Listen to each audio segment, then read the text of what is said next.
Pierre Semama, je travaille à l'Ifremer, à l'UMR à Mur, donc un laboratoire d'économie et de droit.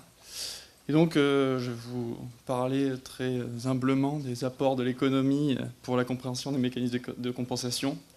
Quand on met en place un projet de développement, donc par exemple la construction de Port 2000 sur le grand port maritime du Havre, on met la doctrine d'évitement, réduction, compensation, implique d'abord d'éviter, ensuite de réduire les impacts et de compenser les impacts résiduels en créant des actions écologiquement positives qui vont produire un gain qui doit être équivalent aux pertes résiduelles. Donc l'enjeu de l'économie là-dedans, va être de réfléchir sur cette neutralité écologique des projets de développement et sur la mise en place et les procédures, la gouvernance autour de cette compensation. Donc d'abord des réflexions sur l'équivalence écologique. Donc on parle souvent de la compensation comme un outil qui permettra de concilier développement économique et protection de la biodiversité, donc avec un objectif de durabilité. Et comment définir différents niveaux d'équivalence en fonction des différents niveaux de durabilité. Donc on peut imaginer une durabilité très très faible qui serait on fait rien, on ne compense pas, on va tout dans le développement, on ne prend pas en compte les pertes nettes de biodiversité. Donc c'est ce qui arrive parfois, hein, quand par exemple là, dans l'exemple des prises accidentelles de mammifères marins par les pêcheurs qui ne sont pas compensées, il y a des destructions nettes de biodiversité. Ça, on comprend bien que c'est pas durable si on fonce dans cette voie. On peut réfléchir en termes de bien-être humain, et dans ce cas-là, on peut se poser la question de la substituabilité du capital naturel, donc c'est les écosystèmes et la biodiversité, qui constitue ce qu'on appelle le capital naturel. C'est une métaphore économique, le capital étant un ensemble de stocks qui va fournir des biens et des services à la société. Et donc on pourrait dans cette conception, on peut accepter de remplacer du capital naturel par du capital physique, c'est-à-dire remplacer un herbier par un port, en se disant que le port va produire plus de valeur, donc plus de bien-être pour la société. Donc ça c'est ce qu'on appelle la durabilité faible, c'est un cadre conceptuel, ce qui pose la question de l'évaluation de cet herbier qu'on va détruire, pour vraiment savoir si le port permettra de produire plus de valeur. On peut aussi aller plus loin dans la durabilité et parler de durabilité forte, c'est-à-dire que là on rentre dans une conception où le capital naturel ne pourrait être compensé que par du capital naturel. Donc là c'est le cadre de la compensation écologique, où on refuse la perte nette de capital naturel. Et on peut aller encore un peu plus loin sur le refus de la perte nette de capital naturel et le refus de l'impact. Donc là, on se pose sur un autre côté de la durabilité. Est-ce que pas de développement économique implique pas de durabilité? C'est pas un débat que je voudrais lancer aujourd'hui. Et je vais revenir un petit peu plus sur cette action, puisqu'en plus ça fait écho à la présentation précédente, donc sur le cadre de la compensation écologique. Le capital naturel, qu'on a ici magnifique, à Crozon, une plage, la mer, qui nous fournit des biens et des services écosystémiques, donc différents types de services, des biens fournis par l'écosystème, la pêche, les granulats, les algues, des services de régulation de l'eau, absorption du carbone, lutte contre l'érosion, des services culturels, plongée, éducation, beauté des paysages. Et donc dans ce cadre des services écosystémiques, comment est-ce qu'on pourrait envisager la compensation et l'équivalence écologique? Donc différents types encore d'équivalence. D'abord en se disant qu'on va restaurer, on va mettre en place des compensations dans le cadre du capital naturel, mais sans faire attention aux catégories de services. Donc dans ce cas-là, on va pouvoir remplacer les services de régulation produits par un herbier par des services d'approvisionnement liés à l'aquaculture, qui serait un critère minimum dans ce cadre de la durabilité forte. un cran plus loin en se disant non, on va faire attention aux catégories de services. Dans ce cas-là, remplacer des services de nourricerie perdus du fait de la destruction d'un herbier par des services de filtration produits par un banc d'huîtres, par exemple. Ou alors, au sein même des catégories de services et même des types de services, remplacer l'ensemble des services fournis par un herbier par des services équivalents. Et là, on serait dans un critère élevé d'équivalence.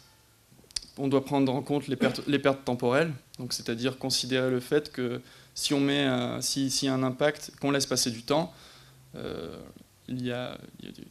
qu'on fait rien, il va y avoir des pertes dans le temps. Et donc il faut les mesurer, les compenser. Comment faire?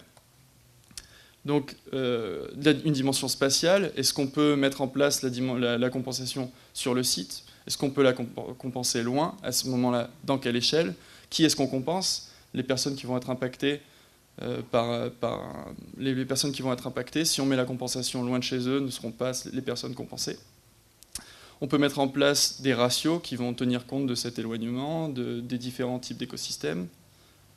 Donc, c'est-à-dire que le ratio c'est un instrument qui permet d'augmenter la demande de compensation pour des critères d'éloignement ou de faible équivalence. La qualité de la compensation, quel choix de l'indicateur?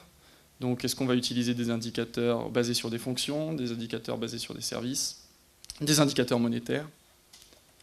L'efficacité de la restauration, donc, et le choix de la méthode de restauration. Est-ce qu'on va créer des écosystèmes en restauré? Dans ce cas-là, on peut parler à la fois de gains de surface, mais aussi de gains de fonction, de l'amélioration. Dans ce cas-là, on n'a pas de gain de surface d'écosystème, puisqu'on va améliorer un écosystème existant. De la préservation, où on n'aurait qu'un ni de surface, ni de fonction. Et donc, en ce cas-là, on voit qu'on peut accélérer les ratios en fonction de la qualité de la compensation. Et qui pose enfin la question de la gouvernance et des procédures autour des mesures compensatoires. Donc, ce qui nous amène à parler de l'organisation de la compensation. Je vais vous parler de l'expérience américaine du mitigation banking. Donc, mitigation banking, donc banque de compensation, hein, c'est un outil qui permet le regroupement des mesures compensatoires au sein de banques de compensation. Donc, traditionnellement, la compensation, elle est mise en place par le développeur. Donc ça repose sur un élément qui est primordial dans la réussite du système des banques de compensation aux États-Unis, c'est en fait le transfert de responsabilité. C'est lui qui doit montrer que l'action de restauration qu'il met en place va permettre de compenser les impacts liés à son projet. Alors que dans le cadre du mitigation banking, c'est la banque qui doit montrer toutes les garanties de la solidité, de la tangibilité des gains écologiques qui vont servir ensuite à compenser les impacts des développeurs. Donc c'est un système qui marche bien aux États-Unis, qui est en augmentation, puisqu'on voit qu'en 2008, les banques de compensation ont représenté 35% des mesures compensatoires, alors qu'elles en représentent 50% en 2014. Il y a une troisième alternative, hein, pour ceux qui feront le calcul, ils voient bien que ça ne fait pas 100%. C'est ce qu'on appelle le in-lieu fee, donc c'est un paiement en remplacement, qui est une troisième solution dans laquelle les développeurs donnent une enveloppe financière à généralement des organismes publics, des associations, qui, eux, mettent en place des mesures de restauration. La volonté des régulateurs d'encourager les banques de compensation vient du fait qu'il y a eu des rapports assez alarmants sur l'état de la compensation aux États-Unis qui disaient que les mesures compensatoires n'étaient pas mises en place, et quand elles l'étaient, il n'y avait pas de suivi, et du coup, on se retrouvait avec des friches environnementales, si on peut parler comme ça, c'est-à-dire des écosystèmes qui n'étaient pas fonctionnels, et du coup qui n'atteignaient pas du tout leur objectif d'équivalence écologique. Or, grâce à la réduction du nombre d'interlocuteurs, le contrôle est plus facile pour la régulation, ce qui permet un meilleur suivi, un meilleur contrôle. Et donc aujourd'hui, 98,3% des banques remplissent les critères institutionnels de succès.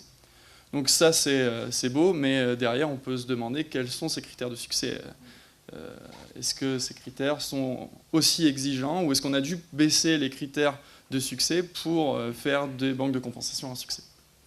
Donc il existe des réponses du régulateur qui fait que en fait, les crédits, donc les crédits de compensation, les gains qui vont pouvoir être vendus aux développeurs pour compenser, sont libérés et donc peuvent être vendus progressivement en fonction de preuves d'avancement, du succès de la banque de compensation. Concrètement, ça se traduit par le fait qu'on a toujours plus de crédits libérés que de crédits vendus.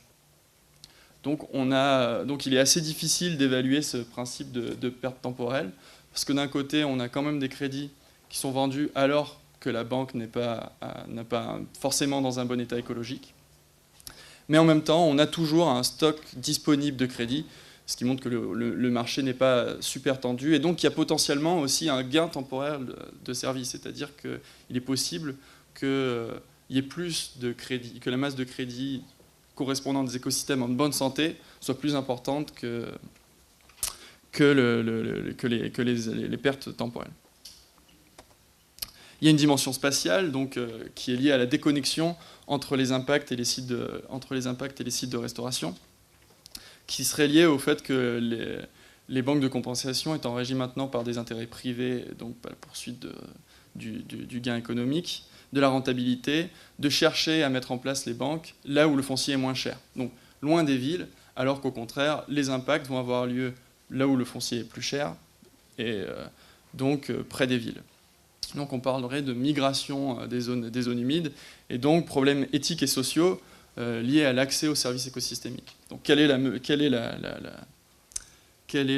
la parade qu'a mis en place le système? C'est la mise en place de zones de service qui limitent la taille des marchés alloués à chaque banque. Donc pour chaque banque, on définit une zone de service. C'est la zone dans laquelle la banque peut vendre des compensations.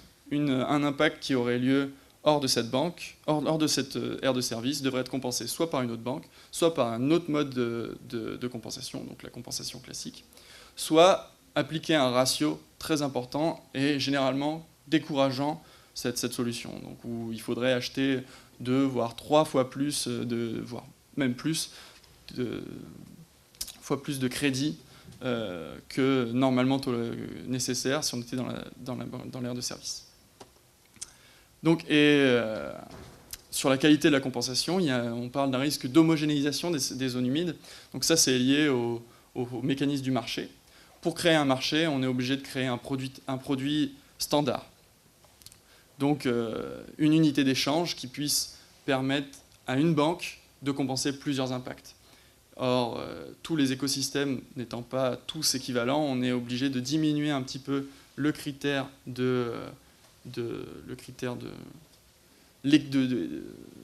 d'assouplir le critère de l'équivalence écologique pour qu'il soit un peu plus malléable et correspondre à différents types d'impacts.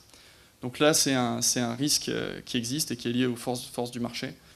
Et donc, on parle de la compensation comme une solution pour concilier développement économique et conservation de la biodiversité. Donc nous, dans notre laboratoire à Mur, on s'intéresse à différentes modalités de la mise en place de la compensation pour discuter de cet arbitrage entre développement économique et conservation de la biodiversité. On travaille notamment sur les questions de compensation et d'acceptabilité, la compensation comme un outil pour l'acceptabilité. On en parle fortement pour les EMR notamment.